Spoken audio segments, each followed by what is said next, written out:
অনেকেই আছে মানে আমাদের মানুষের মধ্যে অমানুষ, যারা কুকুর দেখলেই লাঠি দিয়ে মারে। মানে বাচ্চারা ছুড়লো আলাদা ব্যাপার, বয়স্করাও জোরে জোরে ইট ছোড়ে। এইগুলোর জন্য কি শাস্তি আছে আমাদের আইনে? আইপিসি অনেকগুলো ধারা আছে, 428 এরকম অনেকগুলো ধারা আছে। ফার্স্ট হচ্ছে মানসিকতা। ল দিয়ে তো সবকিছু আটকানো যাবে না। একটা বাচ্চা কুকুরকে বা একটু বড় কুকুরকে একটা ঢিল ছুঁড়ে মারছে, তখনই যদি তার বাবা মা তাকে প্রিভেন্ট করে যে কেন মারছো, ও তো আমাদের মতোই একটা জীব, ওরও তো বাঁচার অধিকার আছে, সেটাই কিন্তু অনেক সময় আমরা বলি না। কিন্তু যখন ওই কুকুরটা ঘুরে এসে ওকে কামড়ালো, তখন কুকুরটাকে মারার জন্য সবাই মিলে লাঠি নিয়ে তাড়া করলে এই কুকুরটা এখন পাগল হয়ে গেছে। কুকুর কামড়ানো মানেই কিন্তু কুকুর পাগল নয়, সেই জায়গাটা বুঝতে হবে। আর কুকুর বিড়ালকে মারা, কুকুর বিড়ালকে যারা খেতে দিচ্ছে তাদেরকে যারা অকথ্য ভাষায় বলছে, তার জন্য যথোপযুক্ত আইন আছে।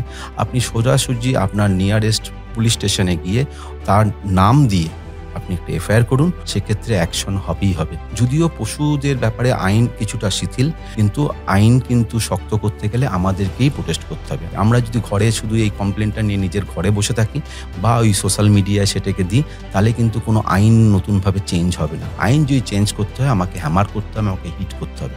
সেই হিট করা কোথায় হতে পারে? আপনি কোর্টে গিয়ে কমপ্লেন করতে পারেন, আপনি থানায় গিয়ে কমপ্লেন করতে পারেন।